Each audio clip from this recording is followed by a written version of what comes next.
भारतस्य प्रतिष्ठित्वेन संस्कृतम संस्कृतिस्तथा। किसी भी देश की सभ्यता की पहचान उसके विचारों से होती है, उसके व्यवहार से होती है, और भारत की पहचान है उसकी हजारों वर्ष पुरानी ज्ञान परंपरा, संस्कृत, संस्कृति और जीवन दर्शन। इसी अमूल्य विरासत को सरल भाषा में हम आपके सामने प्रस्तुत करते हैं। तो स्वागत है आपका इस विशेष कार्यक्रम सुप्रभातम में।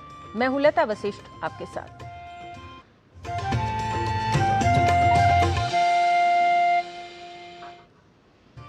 क्षणे क्षणे यन्नवतामुपैति तदेव रूपम रमणीयतायाः। प्रत्येक क्षण जो परिवर्तन हो रहा है वही वास्तव में सुंदरता का रूप है। समय जीवन में निरंतर कुछ नया करने का अवसर देता है। हर नया दिन, हर नई तिथि और हर नया क्षण हमें नए संकल्प और नए कार्य के लिए प्रेरणा देता है। कार्यक्रम में सबसे पहले जानते हैं आज का पंचांग, जो हमें समय के साथ सामंजस्य बनाकर जीवन जीने के लिए अपनी गतिविधियों को निर्धारित करने के लिए प्रेरित करता है। सुनिए आज का पंचांग। आज का पंचांग युगाब्द 5128, विक्रम संवत 2083, शक संवत 1948, दक्षिणायन आषाढ़ मास, शुक्ल पक्ष, नवमी तिथि, बुधवार, स्वाति नक्षत्र। आज का दिन सभी के लिए मंगलमय हो। भारत में विचारों, मूल्यों, परंपराओं और संस्कृति का सदियों पुराना प्रवाह रहा है। यहाँ ज्ञान के साथ साथ जीवन जीना भी सिखाया गया है। इसी परंपरा के प्रेरक प्रसंगों और शिक्षाओं पर आधारित है हमारा अगला प्रभाग यानी सुभाषित। आज का सुभाषित स्वयं को श्रेष्ठ बनाने के लिए प्रेरित कर रहा है, पर कैसे, जानने के लिए सुनिए ये श्लोक।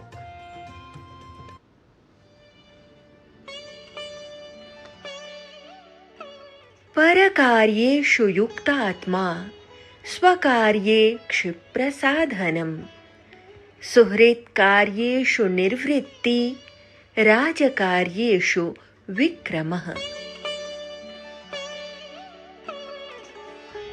जो व्यक्ति दूसरों के कार्यों में पूरी निष्ठा से लगा रहता है, अपने व्यक्तिगत कार्यों को शीघ्रता एवं कुशलता से पूरा करता है, मित्रों के कार्यों को निस्वार्थ भाव से संपन्न करता है और राष्ट्र के कर्तव्यों में अपना पूर्ण पराक्रम व शौर्य प्रदर्शित करता है, वही श्रेष्ठ है। The person who devotes themselves wholeheartedly to the task of others completes their own personal duties with speed and efficiency, carries out tasks for friends selflessly, and demonstrates their full valor and courage in fulfilling national duties. Only such a person is truly excellent.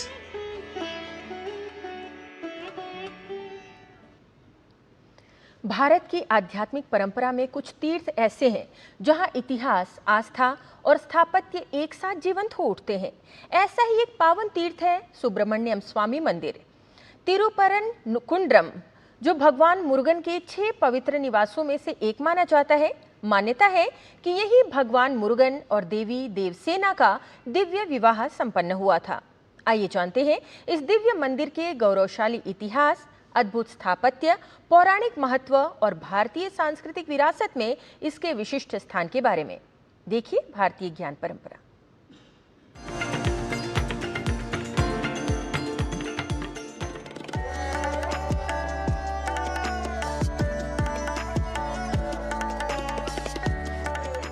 भारतीय धार्मिक परंपरा, स्थापत्य कला और सांस्कृतिक विरासत का अद्वितीय संगम है।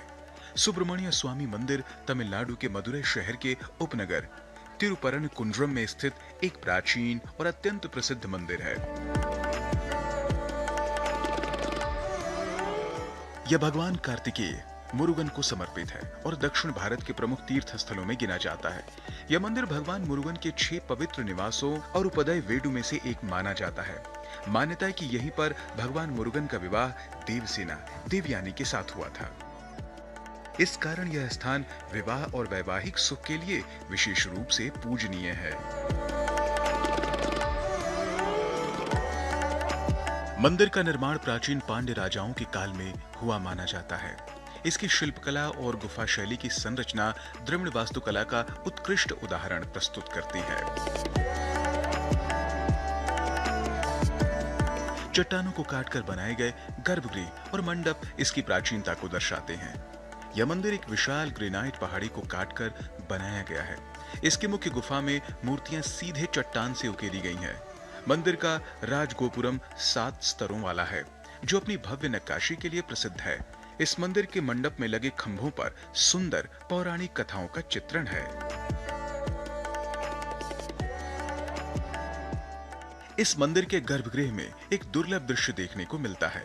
यहाँ भगवान मुरुगन के साथ शिव, विष्णु, दुर्गा और विनायक यानी गणेश की मूर्तियां भी एक साथ स्थापित हैं, जो शैव और वैष्णव परंपराओं के मिलन को दर्शाती हैं।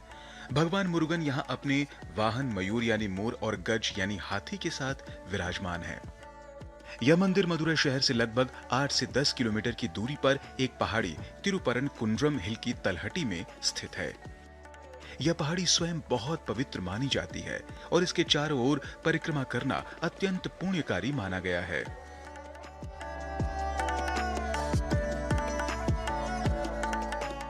यह स्थल भगवान मुरुगन की भक्ति का केंद्र है और आज भी श्रद्धालुओं की शांति, शक्ति और आध्यात्मिक उत्थान का अनुभव कराता है। यह मंदिर न केवल धार्मिक दृष्टि से महत्वपूर्ण है, बल्कि तमिल संस्कृति, भक्ति परंपरा और शिल्प कला का भी केंद्र है। यहाँ प्रतिदिन विशेष पूजा अर्चना और अभिषेक किए जाते हैं। सुब्रमण्य स्वामी मंदिर आस्था, इतिहास और स्थापत्य का अद्भुत संगम है, जो दक्षिण भारत की धार्मिक विरासत का गौरवशाली प्रतीक है।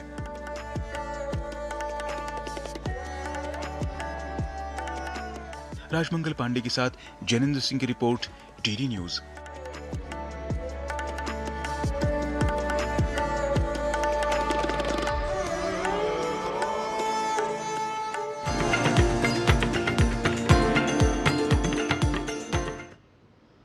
तो भारतीय ज्ञान परंपरा में भक्ति, शक्ति और आध्यात्मिक ऊर्जा का संदेश देखने के बाद, जानने के बाद अब समय है स्वस्थ रहने की यात्रा पर चलने का। स्वस्थ रहने की इस यात्रा में हम आपके लिए लेकर आए हैं स्पेशल हेल्थ सीरीज, जिसमें स्वास्थ्य को समग्र दृष्टिकोण में दिखाया जाता है। तो चलिए योग 360 में, जहां किरण भारद्वाज के साथ हम स्वास्थ्य के सभी नियमों को जानेंगे और अपने आप को स्वस्थ रखने के तरीकों के बारे में चर्चा करेंगे। देखिए ये रिपोर्ट।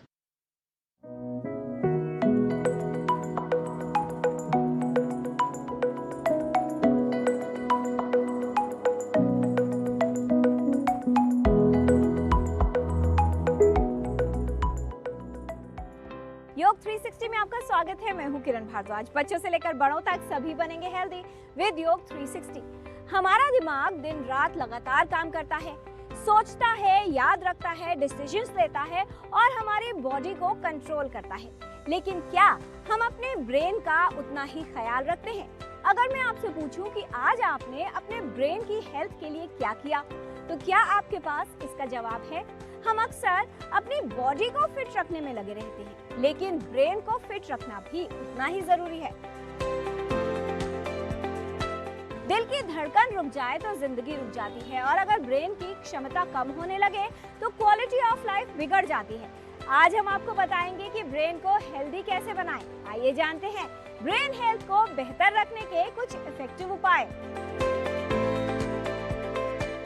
स्वस्थ जीवन के लिए सिर्फ शरीर का नहीं, बल्कि मस्तिष्क का स्वस्थ होना भी उतना ही आवश्यक है।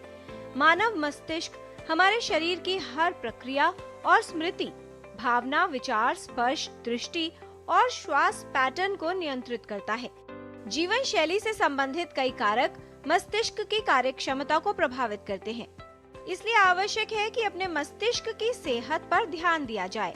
अच्छी बात यह है कि कुछ सरल उपाय अपनाकर मस्तिष्क को लंबे समय तक स्वस्थ और सक्रिय बनाए रखा जा सकता है। अच्छी नींद और रोज थोड़ा व्यायाम, नियमित योग अभ्यास से ही मस्तिष्क को मिलेगा आराम। तेज दिमाग और शांत मन, यही है अच्छी सेहत का पैगाम। पहला अभ्यास है योग मुद्रा का। योग मुद्रा के अभ्यास के लिए सामान्य सुखासन की स्थिति में बैठ जाएंगे, पालथी लगाकर। दाएं हाथ को बाएं हाथ से पकड़ लेंगे पीठ के पीछे और धीरे धीरे आगे झुक जाएंगे सेंटर में। माथा जमीन पर नहीं लगा तब भी ठीक है, कोई बात नहीं। आखिरी स्थिति में शरीर को पूरी तरह से ढीला छोड़ देंगे और यहाँ पे बने रहेंगे 30 सेकंड से 1 मिनट तक। और फिर धीरे धीरे ऊपर आ जाएंगे। ऊपर आने के बाद दोनों हाथ रिलीज कर लेंगे और फिर से आ जाएंगे सुखासन की स्थिति में। तो ये था अभ्यास योग मुद्रा का। अब करेंगे बालासन का अभ्यास। बालासन में आने के लिए पहले आ जाएंगे अपने घुटनों पर, पैरों के अंगूठे को टच कर लेंगे और फिर अपनी एड़ियों पर बैठ जाएंगे। ये हो गया वज्रासन। और अब वज्रासन की स्थिति में आने के बाद दोनों हाथ रख लेंगे अपने पैरों के बगल में और धीरे धीरे आगे झुक जाएंगे। शरीर को पूरी तरह से ढीला छोड़ देंगे। इस स्थिति में बने रहेंगे 30 सेकंड से 1 मिनट तक और धीरे धीरे धीरे वापस आ जाएंगे। तो ये था अभ्यास बालासन का। और आखिरी अभ्यास जो हम देखने वाले हैं वह है भ्रामरी प्राणायाम। भ्रामरी प्राणायाम के लिए होठ बंद करके मकार का उच्चारण करना है। गहरा श्वास भर के, हो सके उतने लंबी देर तक मकार का उच्चारण, गहरा श्वास भरिए।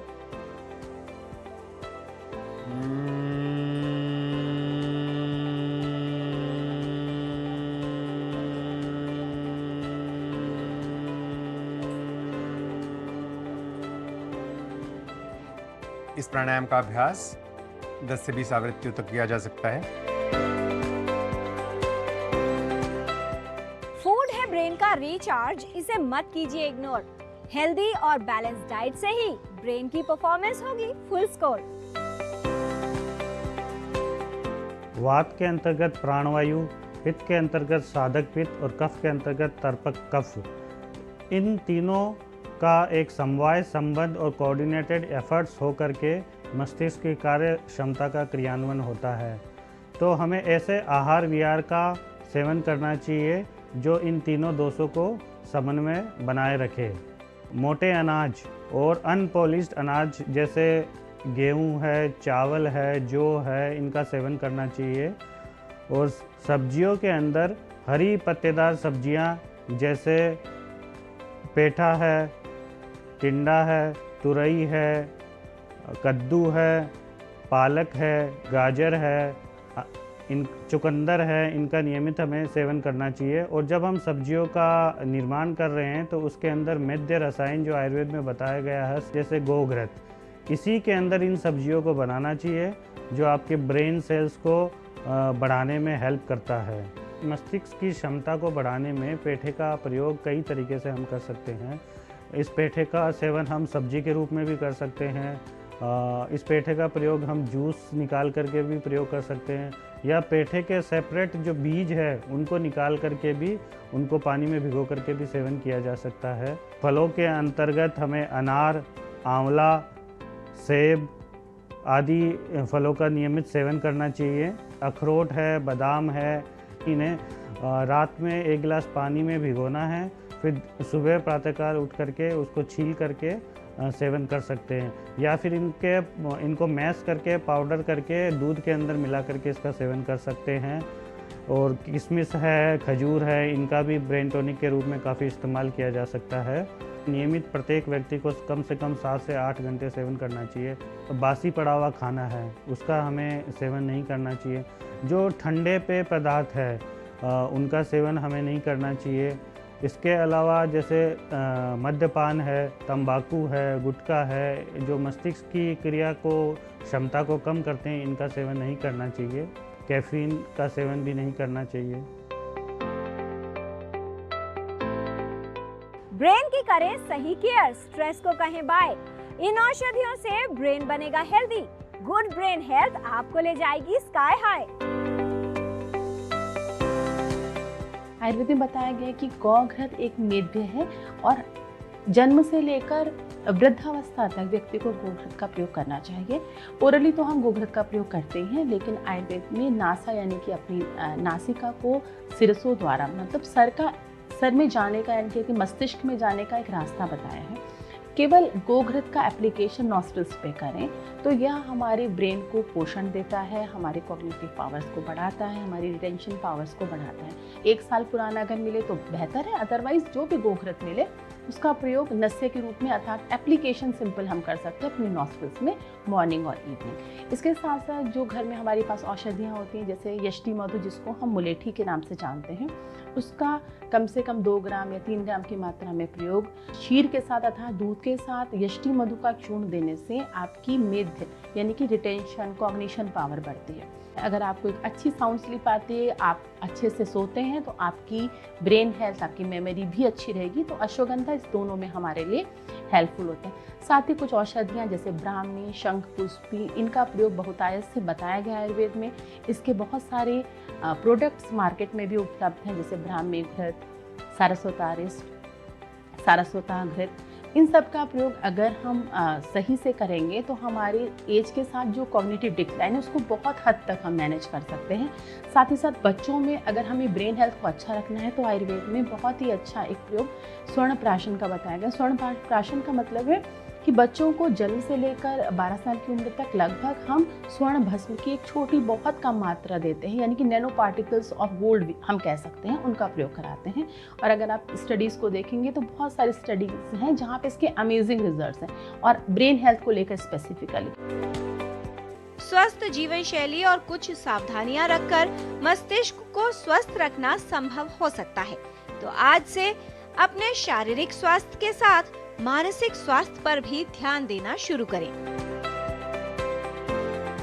तो आज आपने जाना योग मुद्रा का अभ्यास, बाल आसन करना लाभकारी है, प्राणायाम करना मस्तिष्क के लिए उपयोगी है, ब्रेन हेल्थ के लिए उपयोगी है योग, मोटे अनाज, हरी पत्तेदार सब्जियां, फल, ड्राई फ्रूट्स खाना लाभकारी है, दाल व सब्जी में गाय का देसी घी डालकर खाएं, पेठे की सब्जी, रस व बीज खाना मस्तिष्क के लिए लाभप्रद है, बासी भोजन, ठंडे पेय पदार्थ, शराब, तंबाकू व कैफीन का सेवन न करें, गौघृत, यष्टि मधु व अश्वगंधा का सेवन लाभप्रद है, ब्राह्मी घृत, सरस्वतारिष्ट, सारस्वत घृत का प्रयोग करना मस्तिष्क के लिए लाभकारी है, गौघृत को नाक में लगाना या नस्य करना उपयोगी है, बच्चों में स्वर्ण प्राशन मस्तिष्क को स्वस्थ रखने के लिए उपयोगी है। स्ट्रेस को करें डिलीट, पॉजिटिव सोच को करें इंस्टॉल। हेल्दी ब्रेन से ही आपको मिलेगा लाइफ के हर गोल में एक नया स्टॉक। जब ब्रेन होगा सुपर फिट तभी तो बनेगी बात। हेल्दी ब्रेन ही है लाइफ का healthy and smart start. Health संबंधी जानकारी हम आप तक ऐसे ही लाते रहेंगे, आपको हेल्दी बनाते रहेंगे। बच्चों से लेकर बड़ों तक सभी बनेंगे हेल्दी विद योग 360।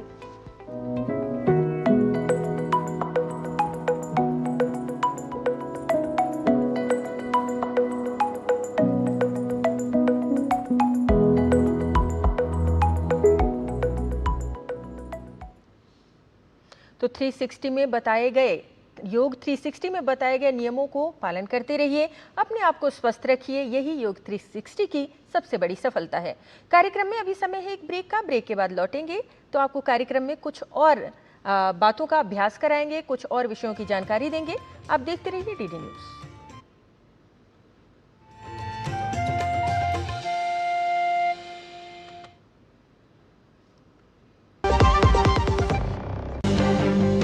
हरियाणा, जहां कारोबार को मिलते हैं नए पंख।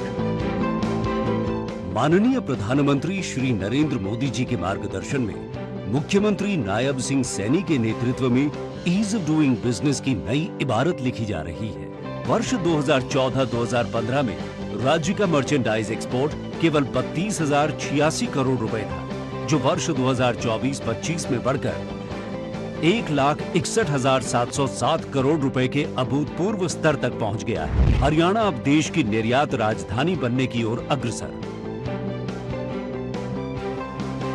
इन्वेस्ट हरियाणा पोर्टल पर 250 से ज्यादा ऑनलाइन सेवाएं, डीबीटी के माध्यम से सीधे लाभार्थियों के खाते में अनुदान, डिजी लॉकर और ई फाइलिंग की सुविधा। मुख्यमंत्री जी के डिजिटल विजन ने बनाया कारोबार को और भी आसान।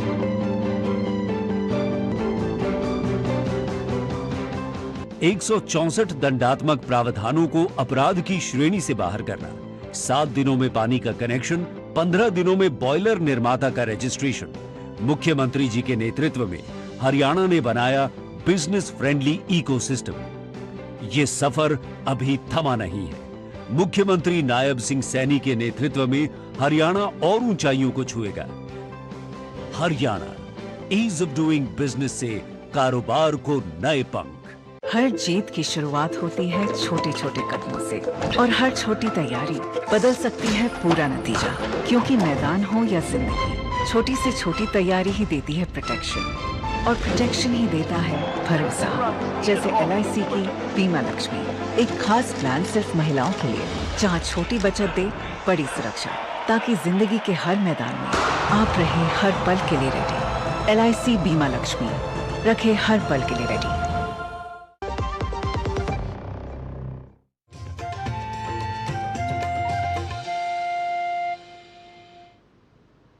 ब्रेक के बाद सुप्रभातम कार्यक्रम में आपका पुनः स्वागत। चलिए कार्यक्रम में आगे बढ़ेंगे और अब आपको ले चलेंगे संस्कृत पाठशाला में, जहां संस्कृत भाषा में कुछ छोटे छोटे वाक्यों का अभ्यास करा रहे हैं हमारे सहयोगी डॉक्टर गवीश द्विवेदी।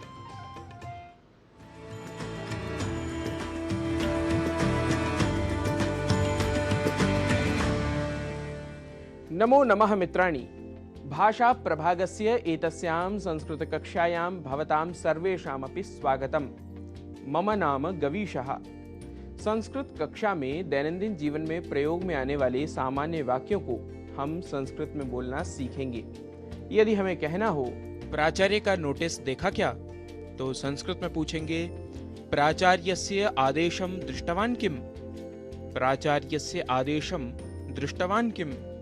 यदि कहना हो हाँ वह तो सामान्य बात है, तो संस्कृत में बोलेंगे आम सह तु सामान्यः विषयः अस्ति। आम सह तु सामान्यः विषयः अस्ति। क्या वेतन बढ़ गया? यदि यह पूछना हो तो संस्कृत में कहेंगे अपि वेतनम वृद्धम। अपि वेतनम वृद्धम। यदि वाक्य हो मेरा वेतन 15% बढ़ाया है, तो संस्कृत में कहेंगे मम वेतनम प्रतिशतम 15% वर्धितम। मम वेतनम प्रतिशतम 15% वर्धितम। मुझे तो कोई सूचना ही नहीं मिली। यदि यह वाक्य हो तो कहेंगे अहम तु काम अपि सूचनां न प्राप्तवान। अहम तु काम अपि सूचनां न प्राप्तवान। वेतन बढ़ा दिया गया है। यदि यह वाक्य हो तो कहेंगे वेतनम वर्धितम अस्ति। वेतनम वर्धितम अस्ति। कब से लागू होगा? यदि यह वाक्य हो तो संस्कृत में कहेंगे कदा आरभ्य अन्वयः भवेत्। कदा आरभ्य अन्वयः भवेत्। यदि वाक्य हो सुना है कल खूब हल्ला मचा, तो संस्कृत में कहेंगे ह्यः महान् कोलाहलः जातः इति श्रुतवान्। ह्यः महान् कोलाहलः जातः इति श्रुतवान्। ऐसा है तो कैसे जिएंगे? यदि यह वाक्य हो तो कहेंगे एवं चेत कथम जीवामः। एवं चेत कथम जीवामः। क्या समाचार पत्र देखा? यह पूछना हो तो कहेंगे अपि वार्तापत्रम दृष्टम। अपि वार्तापत्रम दृष्टम। यदि कहना हो कह दो आज मैं कक्षा नहीं लूंगा, संस्कृत वाक्य बनेगा अद्य कक्षां न स्वीकरोमि इति सूचयतु। अद्य कक्षां न स्वीकरोमि इति सूचयतु। क्या प्राचार्य आए हैं? किम प्राचार्यः आगतः। किम प्राचार्यः आगतः। इस महीने कितनी छुट्टी हैं? यदि यह कहना हो तो संस्कृत में बोलेंगे एतस्मिन् मासे कति अवकाशाः सन्ति। एतस्मिन् मासे कति अवकाशाः सन्ति। क्या परसों छुट्टी होगी? यदि यह वाक्य हो तो कहेंगे परश्वः अवकाशः भवेत् किम्। परश्वः अवकाशः भवेत् किम्। प्रश्न पत्र तैयार किया क्या? यदि यह वाक्य हो तो कहेंगे प्रश्न पत्रम सज्जीकृतं किम्। प्रश्न पत्रम सज्जीकृतं किम्। इस बार का परीक्षा परिणाम कैसा रहा? यदि यह वाक्य हो तो संस्कृत में कहेंगे ऐषमः परीक्षा परिणामः कथम अवर्तत। ऐषमः परीक्षा परिणामः कथम अवर्तत। अरे इतने नंबर कैसे मिले? यदि यह वाक्य हो तो कहेंगे भोः एतावन्तः अंकाः कथं प्राप्ताः? भोः, एतावन्तः अंकाः कथं प्राप्ताः? परीक्षकों की उदारता समझिए। परीक्षकाणाम औदार्यम एव। परीक्षकाणाम औदार्यम एव। मित्रों, प्रतिदिन इसी प्रकार कुछ वाक्यों का अभ्यास धीरे धीरे करने से ही आपकी भाषा ठीक रहेगी। आप संस्कृत बोलने का जितना अभ्यास करेंगे उतना ही आपकी भाषा में निखार आएगा। तो संस्कृत के ऐसे ही वाक्यों से, ऐसे ही विषयों से जुड़े रहने के लिए आप देखते रहिए हमारा विशेष कार्यक्रम संस्कृत की पाठशाला। आपसे पुनः मिलेंगे ऐसे ही कक्षा में कुछ और विषयों के साथ। तब तक के लिए नमस्कार।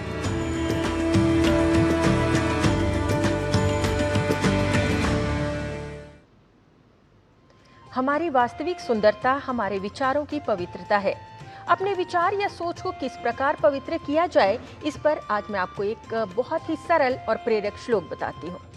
श्लोक है, अद्भिर्गात्राणि शुद्ध्यन्ति मनः सत्येन शुद्ध्यति विद्या तपोभ्याम भूतात्मा बुद्धिर ज्ञानेन शुद्ध्यति। इसका अर्थ है, जल से शरीर शुद्ध होता है, पवित्र होता है।